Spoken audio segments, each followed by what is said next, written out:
ክቡር ዶክተር እውነት ለህዝቦት እውነት ለወገኖት ከቆሙ ከላይ አይደለም መቀመጥ ያለበት ይውረዱ።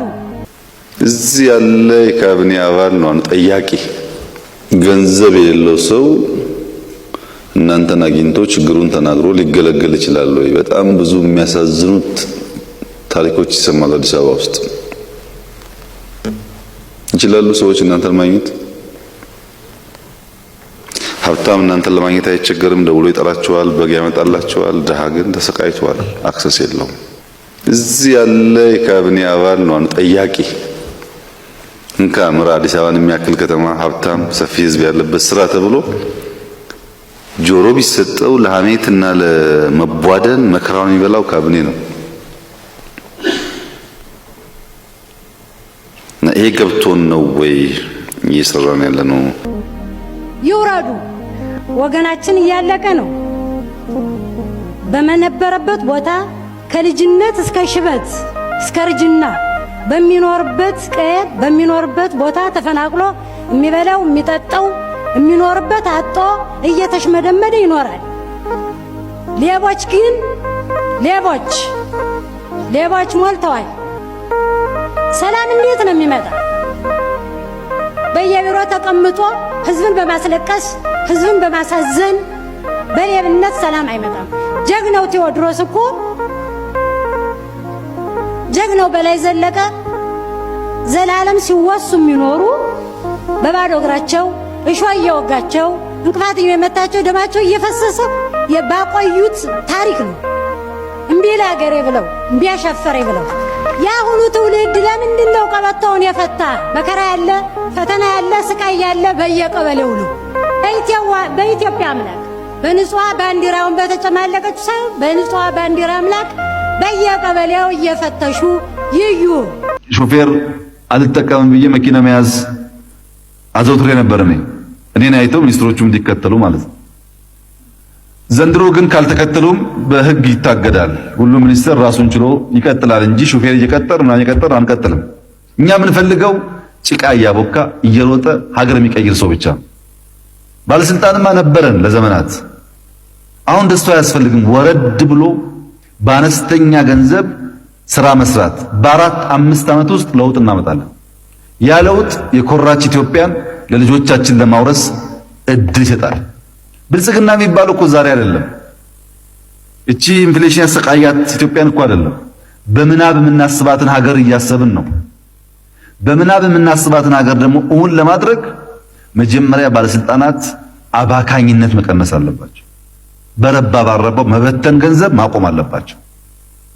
ስትራክቸር መቀነስ አለባቸው። 2-3 ስራ ደርቦ መያዝ መቻል አለባቸው። ይሄን ካደረግን ልጆቻችን ቢያንስ ስንዴ ማትለምን ሀገር ይኖራቸዋል። እኛ እንዲመቸን ከፈለግን ግን ልጆቻችን አይመቻቸውም። እኛ የሚመቸን ጥቂቶች ነን፣ ልጆቻችን አይመቻቸውም። እዚህ ጋር ትንሽ ጠንከር ብሎ ማስተካከል የሚያስፈልጉ ነገሮች አሉ። ክልሎች ይሄንን ካደረጉ ሰፋፊ ጉልበት መሬት አላቸው፣ ልማት ሊያመጡ ይችላሉ። ጠቅላይ ሚኒስቴር ስልጣን ለማቆየት ተብሎ ኧረ እባካችሁ እኛንን ማስተዋል ያለብን። ተዋልደን አልኖርንም እንዴ? አንድ ባለስልጣን ለራሱ እድሜ ሊያቆይ ብሎ እኛን ያባላ እንዴ? እኛ ይግደል እንዴ? እኔ በእርግጠኛነት ነው የምነግረው፣ ብሔሩ ራሱ የራሱን ልጅ ይገላል ነገር ሲያባላው የነበረ ህዝብ። ኧረ የፍትህ ያለ እዚህ ከተማ እኮ ፍትህ የለም። ዶክተር አብይ ኢትዮጵያ አይደለንም እንደኛ ከሌላ ሀገር የመጣ ሰው አለ እንደዚህ ሀገር? ሁላችንም እኮ አንድ ኢትዮጵያ የወለደችን የአንድ ልጆች እናት ነን። ለምን አራዳ መሆን አለብን? በዚህ የምንም ፋራ የለም። እውነቴን ነው የምነግራችሁ። ኮንሲስተንሲ የሚባል ነገር ስታውቃላችሁ ወይ? ለምሳሌ ጽዳት በየወሩ ካል ጠቅላይ ሚኒስትር 2 ቀን ከታየ እሱ ከሌለ ጽዳት ይቀጥላል ወይስ ይቆማል? አለ ጽዳት የሚባል ነገር ሁሌ ልምምድ ነው።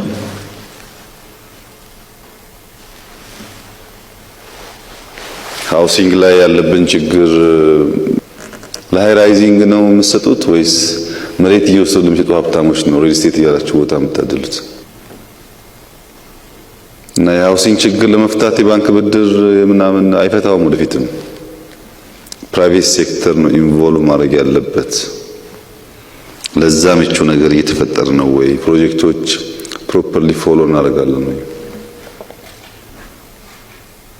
አንዳንዶቻችሁ ፕሮጀክት አካባቢም ድርሽ የማትሉ አዲስ አበባ ውስጥ ምን እንደሚሰራ የማታውቁ ፕሮጀክቱ ካለቀ በኋላ የፕሮጀክቱ ባለቤት ለመሆን መከራችሁን የምታዩ ናችሁ። ለምሳሌ ኮንቬንሽን ሴንተር ሲኤምሲ ያለ ስንቶቻችሁ ናችሁ ሄዳችሁ ያያችሁት? ከካቢኔ አባላት ምን ላይ ነው ያለው? ምን ላይ ነው ያለው? መናገር የሚችል ከእናንተው ስንት ሰው ነው? አድዋ 00 ማን ናችሁ ሄዳችሁ ያያችሁት? ምን ላይ ነው ያለው? 500 ብር የተገዛ ዘይት በሁለት ሳምንቱ ሲሄዱ 580 ብር ደርሶ ይገኛል። መንግስት የበጀት እጥረት ሲጎለው ምንድነው የሚያደርገው? ብር ያትማል። ብር ያትምና ወደ ገበያ ውስጥ ሰርኩሌት ያደርገዋል፣ ገበያ ውስጥ ይለቀዋል። ስለዚህ ትላንት 500 ብር የተገዛ ዘይት በሁለት ሳምንቱ ሲሄዱ 580 ብር ደርሶ ይገኛል። በቆሎ ትላንትና በቆሎ እንግዲህ ለኛ ማህበረሰብ በጣም የደሃ ምግብ የሚባል ምርት ነው። ትላንትና 600 700 ብር በኩንታል የነበረው ዛሬ 1600 1700 ብር በአንድ ዓመት ውስጥ 100% ኢንፍሌት ያደርጋል። ለዚህ የዋጋ ግሽበት መሰረታዊ ምክንያቱ ምንድነው? አገሪቱ ውስጥ ከሚመረተው በላይ ከምርቱ በላይ መንግስት ገንዘብ አትሞ ወደ ገበያው በመርጨቱ ምክንያት ዜጎች በዚህ ስቃይ ውስጥ እንዲገቡ ይደረጋሉ። እዚህ ጧት ጧት የምታዩቸው መንገድ የሚያጸዱ ሰዎች በጣም ዝቅተኛ ክፍያ የሚከፈላቸው ሰዎች ናቸው። ነገር ግን ሰዎች በመኪና እየሄዱ መኪና የሚነዱ ሰዎች ሃይላንድ ጠጥተው አስፓልት ላይ ጥለው ይሄዳሉ። በመኪናቸው ይዘው አንድ ቦታ ማቆየት በጣም ቀላል ሆኖ ሳለ ያችን መኪና ማጽዳትና ከተማ ማቆሸሽ እንደ ዕውቀት የሚያስቡ ማለት ነው። መኪናዋ ንጹህ ናት፣ ከተማው ቆሻሻ ነው። ይሄ የሆነበት ምክንያት እውነት ለመነጋገር ኢትዮጵያ ውስጥ ወጣት ከየትም ሀገር ሲነጻጸር በቂ ከትምህርትም አንጻር ከነችግሩም ቢሆን የተወሰነ የተማሩ ሰዎች ያሉበት የጉልበት ችግር የማይታይበት ግን ሰው ስራውን ጠንቅቆ መስራት የማይችልበት ሀገር ነው። ቀላል ኤግዛምፕል ልንገራችሁ። ቦሌም መንገድ እናጽዳ ብለን ሳር ተክለናል፣ አበባ አስቀምጠናል። ቴሌኮም ወይም ኤልፓ ዋየር ሊቀብር ይፈልጋል። ያን ሽቦ ለመቅበር የነበረውን ሳር አበባ ሲቆፍር እንደ ግዴታ አስፓልት አቆሾ ይሄዳል። የራሱን ነገር ጽድት አድርጎ ቆርጦ ቀብሮ የነበረውን አጽድቶ መሄድ የሚባል ነገር ኢትዮጵያ ውስጥ የለም። አንዱ ያለማል፣ አንዱ ያፈርሳል፣ አንዱ ያለማል፣ አንዱ ያፈርሳል። ለምን? ስራ ጠንቅቆ መስራት መጨረስ የሚባል ነገር ትልቅ በሽታ ስለሆነ። ለቅሶ ቤት እኮ ሰርግ ነው፣ ቁርጥ የሚበላበት ነው፣ ቢራ የሚጠጣበት ነው። የኢትዮጵያ ሰርግ የውድድር የታይታ ሆኗል። የኢትዮጵያ ሀዘንና ለቅሶ ቤት የታይታ ምን ያደርግልናል? ለለቅሶና በሰርግ እንደዛ ከምናባክን ሀብታችንን እነዚህ ምስኪኖች በማገዝ ታቸውን በመቀየር ብንጠቀምበት። አዲስ አበባ ውስጥ በረንዳ እያደሩ ላስቲክ እያነጠፉ መኖር አይቻልም። ምክንያቱም ከተማው መብራት ትላላችሁ፣ ውሃ ትላላችሁ፣ መንገድ ትላላችሁ፣ ትራንስፖርት ትላላችሁ። ሰው ከከተማው አቅም በላይ እየሰፋ ከሄደ ከተማው ሊያስተናግድ አይችልም። በቀጣይም አዲስ አበባ ብዙ ችግር ወደ ራሱ እየሳበ ነው። አንደኛ ያምራል፣ ጥያቄ የለውም፣ እያማረ ነው ከተማው። ማንም ደግሞ ያማረ ቦታ ይፈልጋል። ሁለተኛ በኋላ መጣበታለሁ፣ መመገቢያ ማዕከል መፈተሽ ያለበት ጣጣ እያመጣ ነው እሱ ነገር። መጀመሪያ ሐሳቡ ቅንነት ያለበት ነው። አሁን ግን መፈተሽ ያለበት አንደኛ አቅመ ደካሞች ሰርተው ማግኘት የማይችሉ አቅመ ደካሞች ከሆኑ ብቻ፣ ሁለተኛ ተማሪ ካልሆነ በስተቀር መመገብ ትክክል አይደለም። አንድ ልጅ አሳድገን ለማስተማር የምንቧቀቀው መቧቀቅ፣ ቀሚስ ስንለብስ ውስጥ ልብስ የለንም፣ ጫማ ስናደርግ ካልሲ የለንም። ዶክተር አብይ ልጅ ማሳደግ አንተ ስለ እናትህ ያልከው ነገር ምን ጊዜም አይረሳኝም። ዶክተር አብይ እያለቀስን ነው። ሐኪም አስተምረን ሐኪም ታፍኖ እየቀረ ልጆቻችን ወጣው እየቀሩ አሁን ቅድም ጓደኞቻችን እንዳሉ ሁሉ በሁሉም ወረዳ ስንሞት ስንደግስ ከምንገናኘው ማህበረሰብ ጋር ተለይተን እየኖርን ነው ያለነው። ጠዋት ስንተኛ እልማችን ሃይላንድ ሲፈነዳ ተተኮሰ ነው። አልተተኮሰም። ሃይላንድ ነው ሞቆ ውሃው ይፈነዳ። ተተኮሰ ነው። ገቡ ነው፣ ወጡ ነው፣ መጡ ነው። ማን እንደሚመጣም አናውቅም፣ ምን እንደምንሆንም አናውቅም። ተቸግረናል። ዶክተር አብይ ከአንድ እናት 6 ልጅ 5 ልጅ አጠናል። እናት ልጇን አጣለች። አንድ ጋን ውስጥ ተቀምጣ 7 ልጅ ሲሞትባት ያየች እናት እንዴት አርጋ ነው የምትኖረው? ለምን እኛ መሞት የለብንም? በዚህ የተነሳ የክልሉ ማህበረሰብ ጥሮ ግሮ ከሆዱ ያላለፈ ኑሮ እንጂ መጠቀምና መሻሻል መለወጥ አልቻለም። ከመንግስት አንድ ስህተት አለ። መንግስት እነዚህ አካላት ሰውን ከመግደል ወደ ኋላ አይሉም፣ እየገደሉም የመጡ ስለሆነ የሰውን ደም እንደ ወይን የሚጠጡ ናቸው። ወይንም ማሰክራቸውም የሰው ደም ግን እያሰከረ እያጠገባቸው ነው። የሚወሰዱ እርምጃዎች ህዝብን የሚያረኩ አይደሉም። የታገቱ ተማሪዎች እኮ አድራሻቸው የት እንደሆነ አይታወቅም። ስልካቸው ግን ዛሬም ይሰራል። ስልካቸው ዛሬም ይሰራል። ወላጆች ሲደውሉ አያነሱም። ሌላ ሰው ሲደውሉ ግን ያነሳሉ። የታገቱ ተማሪዎችን ፈልጎ የማያገኝ መንግስት በአገር ውስጥ ሙተዋል። ምን ሆነዋል? ወላጆች እኮ ገላቸውን በእጃቸው ፊታቸውን በእጃቸው ሞንጭረው የፊት ገላቸው ጉበት መስሎ ነው ያሉ። ይህ ሁሉ የህግ ክፍሉ እንኳን የነዚህን የታገቱ ተማሪዎች ሁኔታ እንኳን ለወላጆች የታሰሩ ሰዎችን በህግ ደረጃ እንኳን በየቀኑ የሚውለውን የህግ አግባብ እንኳን አያስደምጠንም። ምን ማለት ነው? መንግስት ማለት እኮ የህዝብ ኮንትራት የሰጠው ነው። ህዝብ የሰጠውን ኮንትራት ደግሞ በኮንትራቱ በሁሉ መሰረት መፈጸም አለበት። አቅም እያለው ምን ነው እነዚህ ኦነግ ሸኔ የሚባሉ የመንግስትን ባንክ በሚሊዮን የሚቆጠር ገንዘብ ሲዘርፉ እኮ ማዳበሪያ ወይም የአቅም መገንቢያ አድርገው ነው ሲወስዱት ዝም የተባሉ። በየቀኑ የማይታወቁ ሰዎች መናፍስት ናቸው ወይ እነዚህ ሰዎች? ለምንድን ነው በግልጽ የማይወገዙ? በሽባሪነት እንዲወገዙ ይገባል የተባሉ እንዳስተያየት ይቀበላል ወይ? ራሳቸውን የሚመሩ የፖለቲካ አካላት ራሳቸውን ማስተካከል አለባቸው። ራሳቸውን የማያስተካክሉ ከሆነ ደግሞ ጠባቸው ከመንግስት ጋር ከሆነ ከታጠቀው ኃይል ጋር ይግጠሙ። መንግስት ምን እየሰራ ነው የሚያስብል ነገር እዚህ ላይ ትልቅ ጥያቄ ምልክት አለኝ። አንድ ወረዳ ብቻ አይደለም ፎርዛት ማተር 12 ሰዎች በአንድ ጊዜ ህይወታቸው አልፏል። ምንም አልተባለ። ምንም ከ1000 ሰዎች በላይ ተዚያ ተፈናቅለው የትም ሄደዋል። ንብረታቸው የለ፣ እነሱ ልጆቻቸው የሉ፣ ጫካ ተበታትነው ማለት ነው። ድረሱልን እያሉ ማንም አልደረሰላቸው። ከዚህ አኳያ በአንድ ቀን በማይሞላ ውስጥ መከላከያ ወጥቶ ከዚያ ቦታ ላይ ተነስቶ ሌላው መጥቶ ተቆጣጥሮ ይህን ድርጊት ሲፈጽም መንግስት ምን እየሰራ ነው የሚያስብል ነገር እዚህ ላይ ትልቅ ጥያቄ ምልክት አለኝ።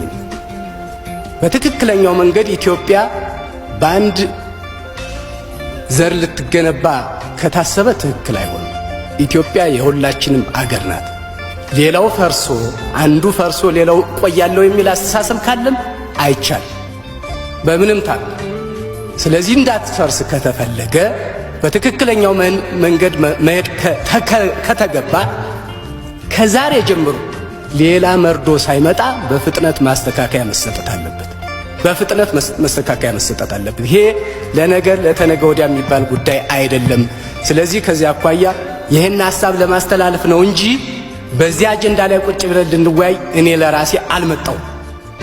መታወቅ ያለበት ነው። አመሰግናለሁ። ትዕግስትም እኮ ልክ አለው።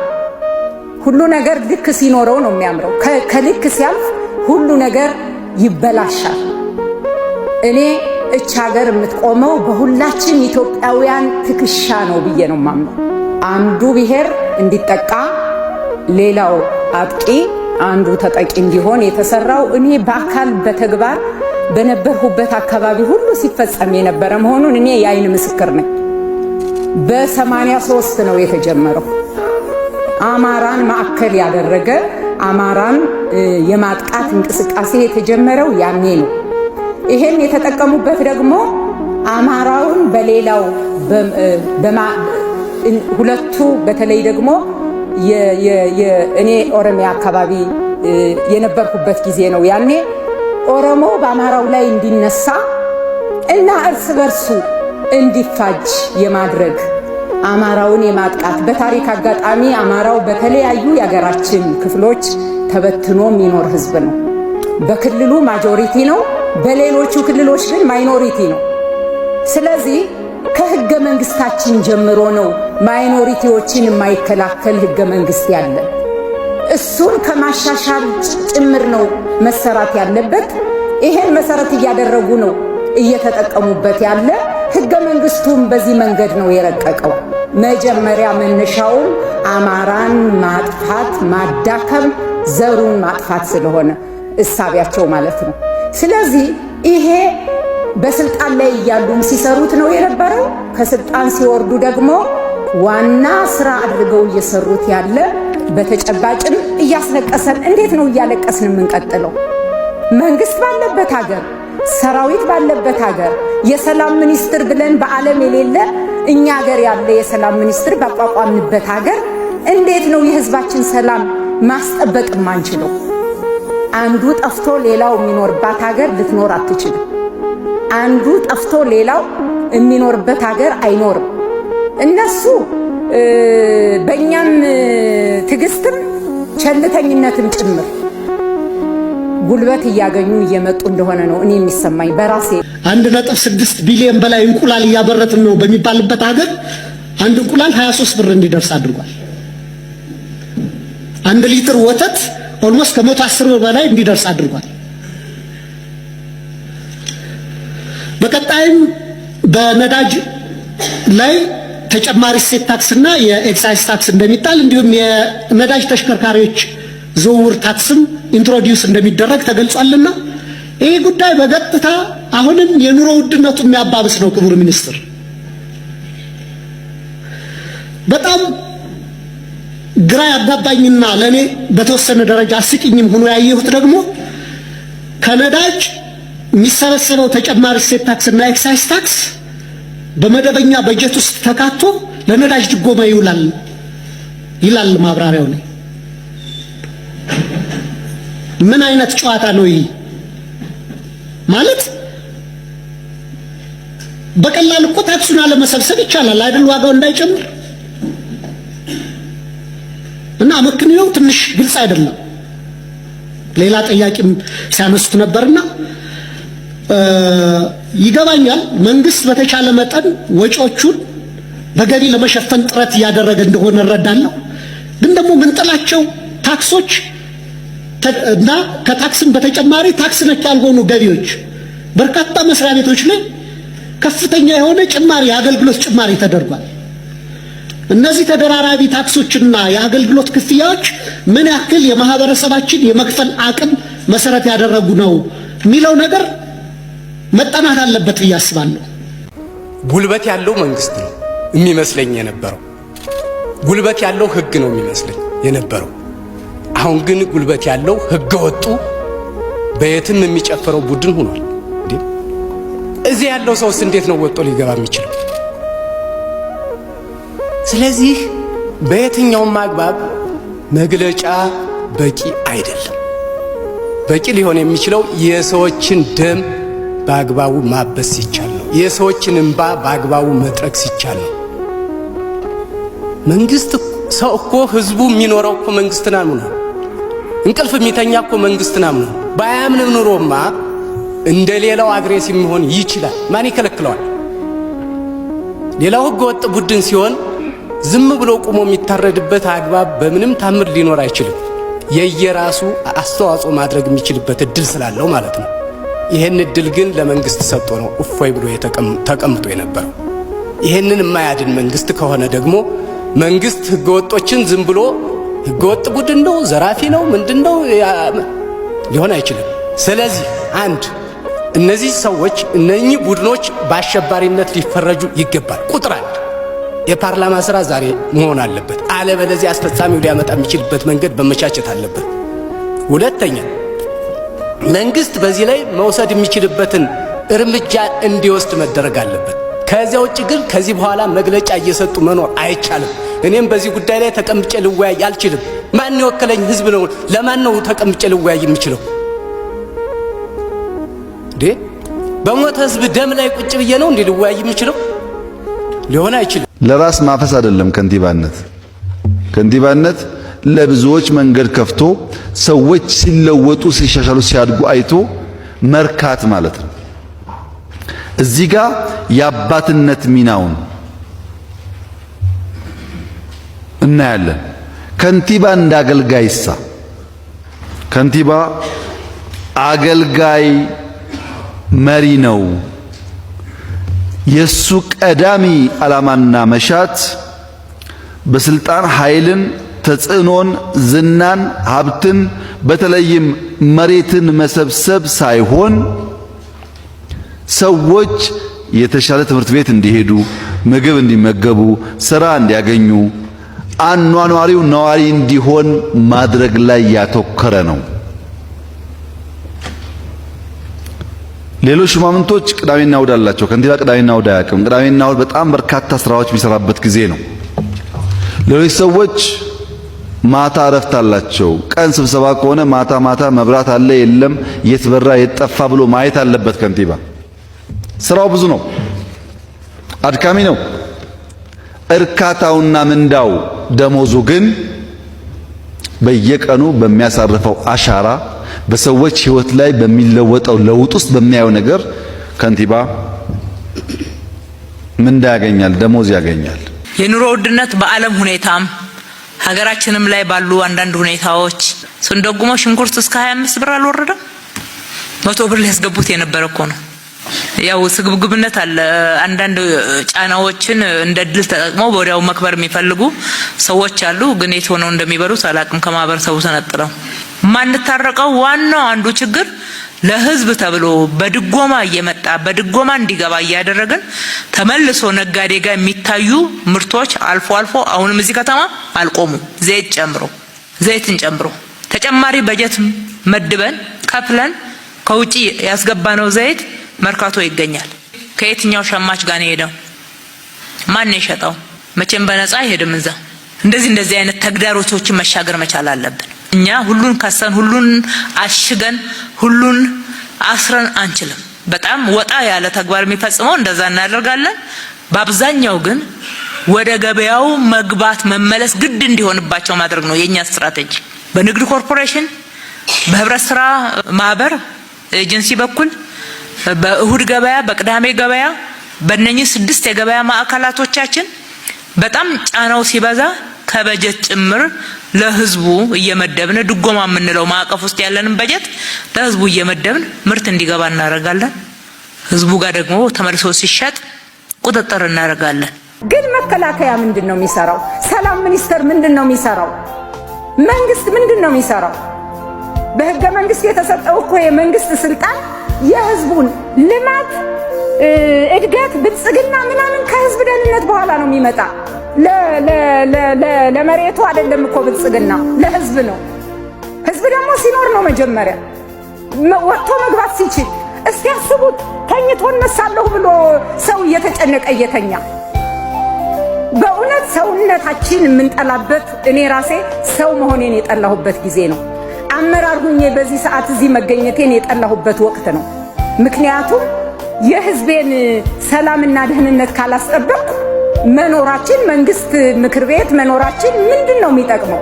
ስለዚህ በዚህ መንገድ አስበን እንደ ምክር ቤትም ቁርጥ ያለ አቋም ይዘን መንግስትን እርምጃ እኛ ገብተን እሱን ልንወስድ አንችልም። ኃላፊነታችን የኛ ስላልሆነ አሁን ራሱ በየአካባቢው ከዚህ ከወር ከሁለት ወር በፊት የነበረ ችግር የሞቱት ሞተው አለፉ። በቃ በማይሆን በሚያሳዝን ሁኔታ ያሉት ደግሞ እየተጨነቁ እኮ ነው። አሁንም ፍርሃት አለን፣ አሁንም ስጋት አለን እያሉ እኮ ነው።